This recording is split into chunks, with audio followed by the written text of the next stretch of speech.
¿Alguna vez se pusieron a pensar que los barcos de fibra y de materiales compuestos en general no tienen ciclo de vida? Una vez que su vida termina, van a relleno. No tienen prácticamente forma de ser reciclados. No se pueden dejar morir esos cascos. ¿Cuál es el barco más sustentable del mundo? ¿Es amigable con el ambiente y vivir en un velero? Empezamos buscando qué material contamina menos: acero, fibra, aluminio, madera. Pero terminamos descubriendo que esa quizás no era la pregunta correcta que teníamos que hacernos. Vivimos en una cultura donde todo nos parece descartable. Nos compramos celulares nuevos cada 2 o 3 años para cambiar de modelo, las cosas se rompen muy rápido, cambiamos los electrodomésticos de nuestra casa, ya sea porque algo se rompió y no se nos ocurre intentar repararlo, o para sumar más comodidades y más confort a nuestra vida cotidiana. Con los barcos pasa algo curioso. Algunos tienen 30, 50 o más de 100 años y siguen navegando. No porque sean eternos o porque no se rompan, sino porque siempre hubo alguien ahí dispuesto a soldar una chapa, coser una vela y hacer lo que haga falta para que sigan navegando. ¿Qué relación queremos tener con las cosas que poseemos? ¿Por qué reparamos o restauramos cada vez menos las cosas? ¿O por qué restaurar un barco?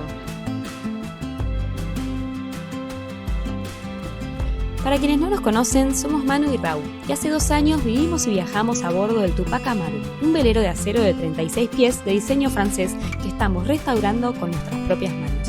Es un proyecto enorme que nos lleva muchísimo esfuerzo y horas de trabajo, y más de un dolor de cabeza. Cuanto más tiempo pasa, más nos preguntamos por qué nos metimos en esto, pero también más entendemos todo lo que este barco nos está enseñando sobre navegar, sobre reparar, sobre el valor de las cosas y sobre cómo nuestras decisiones pueden tener un impacto mucho más grande de lo que imaginábamos. Vivimos en una época donde reemplazar parece más fácil que reparar. Construir una embarcación nueva implica extraer toneladas de materias primas, consumir enormes cantidades de energía y emitir grandes cantidades de dióxido de carbono. Entonces la pregunta, en vez de ser ¿qué material es el más sustentable?, tal vez debería ser ¿hace falta construir otro nuevo barco?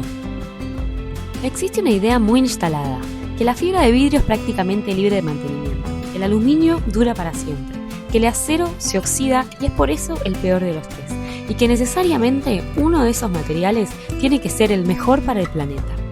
Pero cuando empezamos a leer estudios científicos y ambientales al respecto, la respuesta tiene mucho menos que ver con el material en sí y mucho más con el ciclo de vida completo de la embarcación. ¿Qué pasa cuando ésta cumple su vida útil? Lo que terminan marcando los investigadores no es de qué material está hecho, sino cuánto tiempo sigue siendo útil. En la descripción de este video dejamos los enlaces a los trabajos científicos y fuentes que consultamos para recopilar la información de este video. Si quieren profundizar en alguno de los temas, allí pueden encontrar los estudios originales.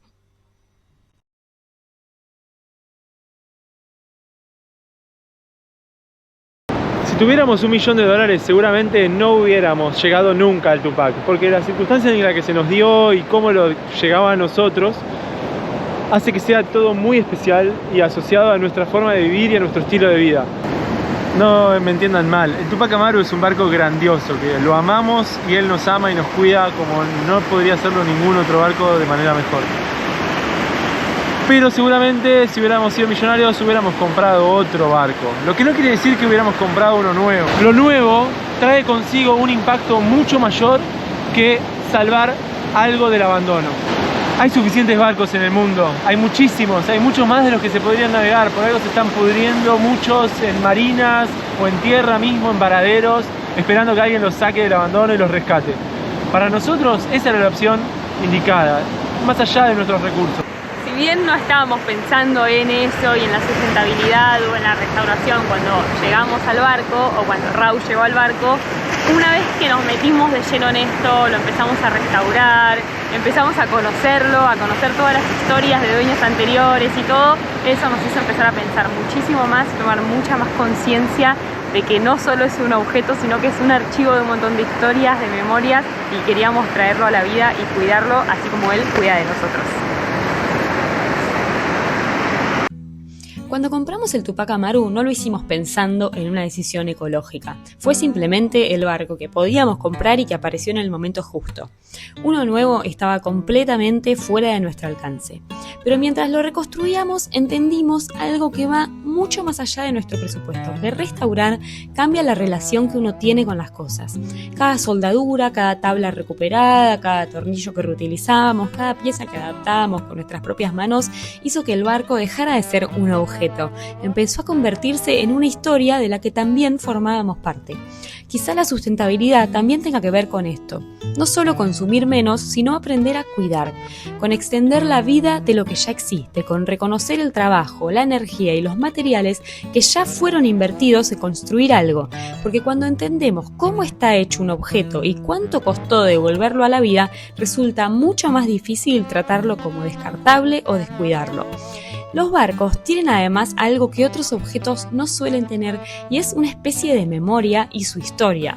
Un barco restaurado es un archivo flotante, conserva las huellas de quienes navegaron antes, familias que vivieron a bordo, puertos lejanos, tormentas atravesadas, reparaciones hechas con lo que había a mano, alegrías, despedidas, nacimientos, regresos. Cada dueño deja marcas y cada travesía va escribiendo una página más.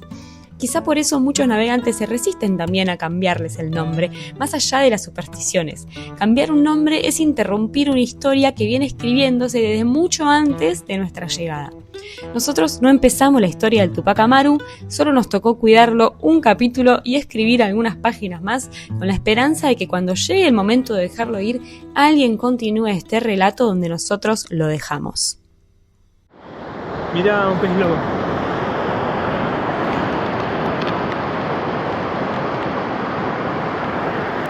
Si este video te viene gustando, te invitamos a suscribirte al canal, dejarnos un me gusta o un comentario que nos ayuda un montón. A raíz de todo esto que venimos compartiéndoles, me puse a pensar qué es lo más sostenible o qué es lo más ecológico a la hora de pensar en un proyecto náutico. De repente, ¿fabricar un barco nuevo con materiales reciclados? ¿Con qué materiales? ¿O restaurar un barco y salvarlo del abandono? Creo que la ecuación termina siendo muy simple en su resolución. Lo más sostenible es elegir un casco que todavía esté sano y se pueda mantener con mínimos materiales nuevos navegando. Y en particular un casco de fibra que lo salvaríamos de un abandono en el que sí o sí termina en relleno. Cuando digo fibra me refiero a materiales compuestos en general. Lo segundo más sostenible sería un barco metálico, que los barcos metálicos tienen muy buenas propiedades para ser reciclados en sus materiales por infinidad de veces, siendo su huella infinitamente menor que la de un barco de materiales compuestos.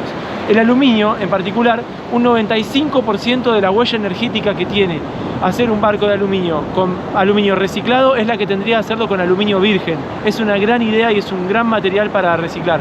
El acero, si bien es reciclable, tiene una huella energética mucho mayor todavía.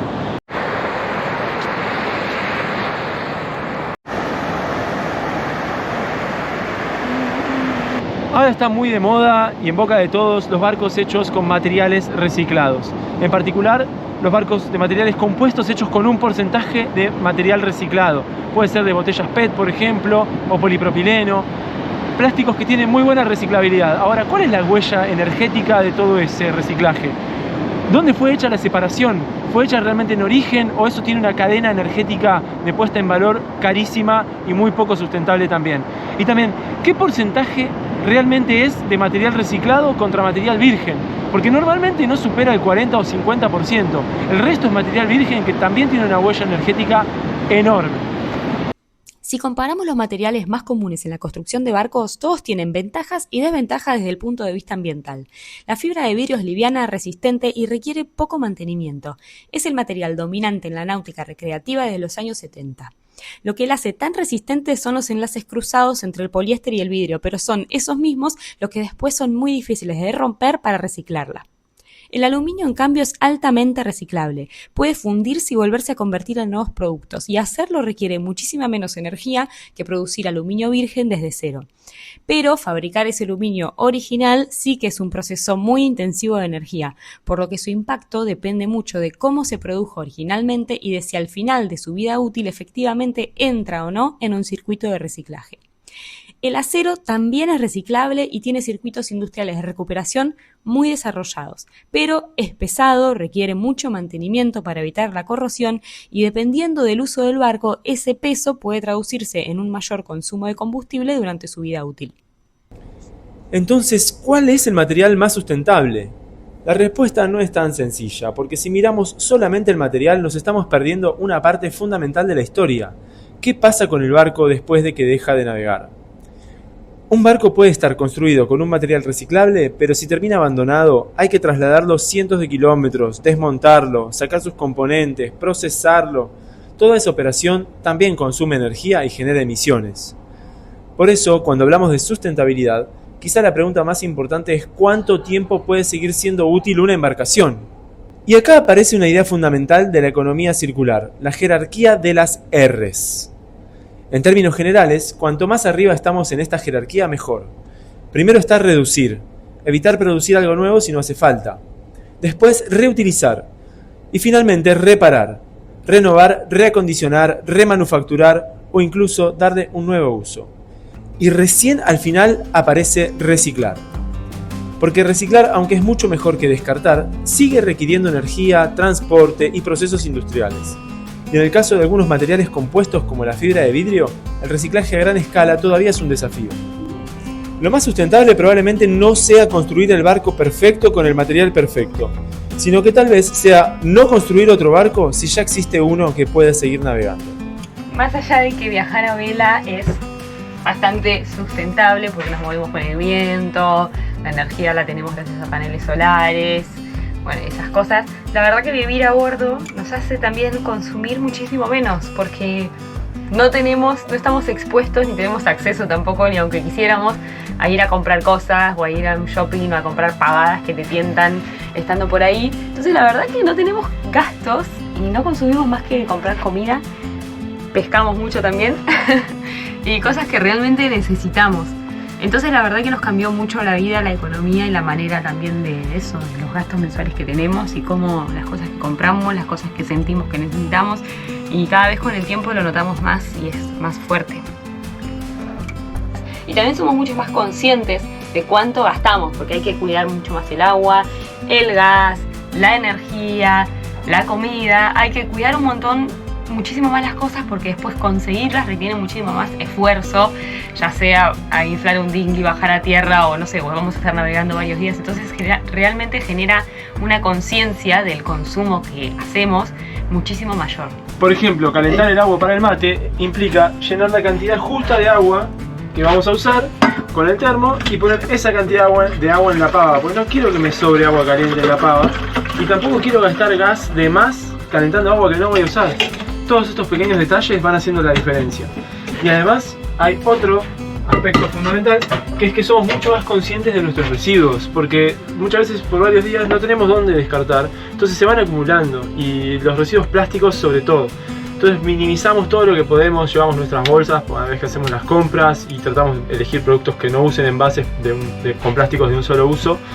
Y porque eso acá en el barco no es que uno desecha y ya lo perdió de vista y parece que nunca estuvo en tu vida. Las cosas permanecen mucho más en nuestra vida y eso los vuelve más visibles y nos vuelve a nosotros mucho más conscientes.